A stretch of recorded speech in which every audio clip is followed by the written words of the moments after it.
This is the case of Joseph Jeter. If you want to know more about this case, please continue watching.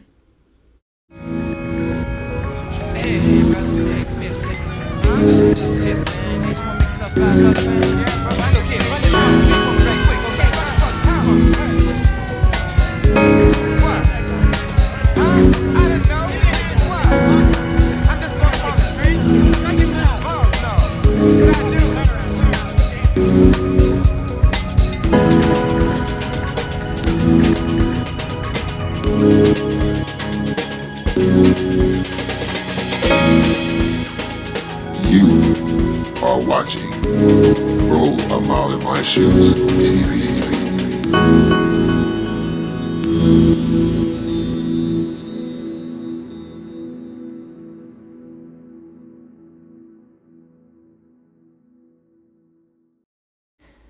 Weeks of tempers, patience, and tension between police officers and residents of the Perry Homes housing project in Northwest Atlanta peaked on September 13th, 1958, when several hundred residents and protesters tried to protest the handling of a suspect.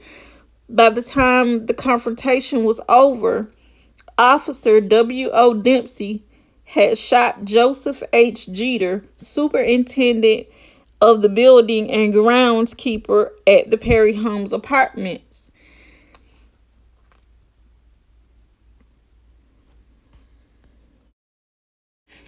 As Jeter sat in the police car, police officers continued to pistol whip him and beat him as he tried to explain that the police were coming from responsible adults and residents of the Perry Homes apartment complex in Northwest Atlanta. But police officers said Jeter, 40, and others tried to wrestle the suspect from them and threaten them. A Fulton County grand jury concluded Dempsey acted in self-defense, but a citizen committee that included Reverend Martin Luther King Sr., developer Herman Russell, Morehouse president Benjamin Mays, Atlanta Daily Word publisher A.C. Scott, and a businessman, Jesse Hill Jr., said they believe the shooting was unjustified, just like many of these shootings were back then. And if you notice something about a couple of these cases, a lot of them happen back to back to back, and sometimes even within the same week.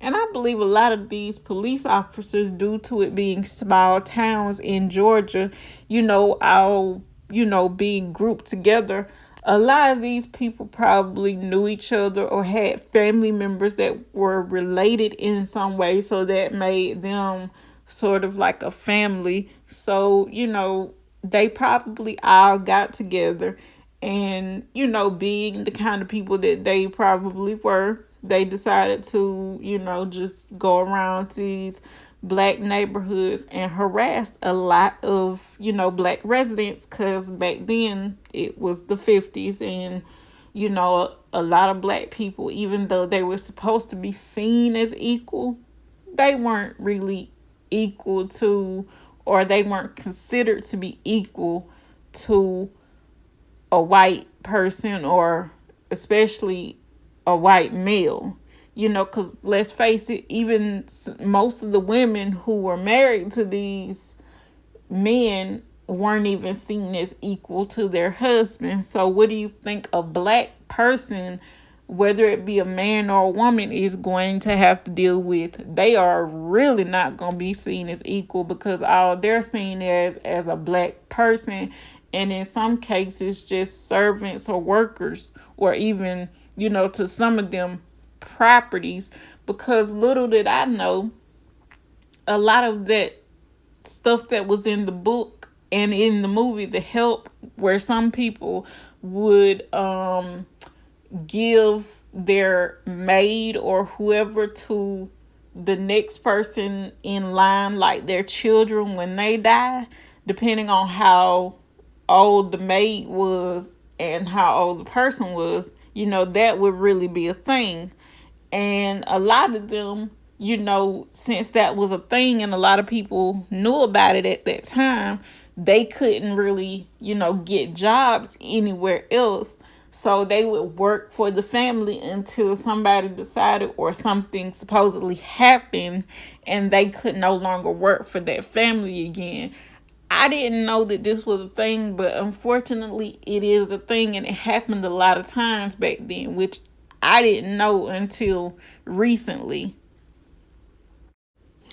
But unfortunately this was a thing. So with them being, or many black women having this happen to them, how do you think, black men are going to, what do you think black men are going to have to deal with during this time? But getting back to 40-year-old Joseph Jeter, with him being the age that he was and the time that, they were living in, I'm pretty sure this man didn't want to, go to jail or even have any kind of altercation with the police because, at this time he's probably, settled in his life, probably, had a wife and, was probably just trying to take care of his kids and his family.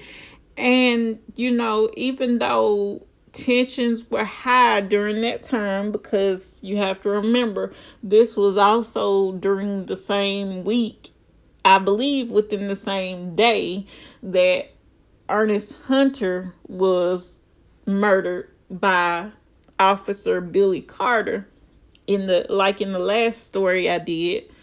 And if you haven't watched that video, please go and watch it. But I believe that, Mr. Joseph Jeter didn't want any problems. He was just trying to work and, take care of his family. And unfortunately, since he was the superintendent and the groundskeeper, he probably was, looked at as, hey, this is your property. You're supposed to control your tenants and get them under control. And when a lot of those people came to his defense after he was being pistol whipped and beaten in the back of the police car, the police officers probably said, oh, we got to do something about this because he got people rallying up, coming to his defense for him. So, we gotta do something about this. So they probably decided to, as like they do a lot of, or did a lot of people back then, and even still till today, they felt like they had to make an example out of him. And they probably also used the I was in fear for my life type of thing, even though they probably worded it a lot differently back then. And a lot of times back then they didn't have to use, reason to kill a black person. They just could do it. And unfortunately, a jury, which would in most cases be a white jury, would be like, well, it was done in the line of duty, or it was done in self-defense. When in actuality, if these people don't have weapons on them, or if they have witnesses to support their case, how is that self-defense? And I just don't understand how a lot of this is done, because, it's in so many ways, it's not fair that, Mr. Jeter had to, die due to his injuries of him being beaten, by some,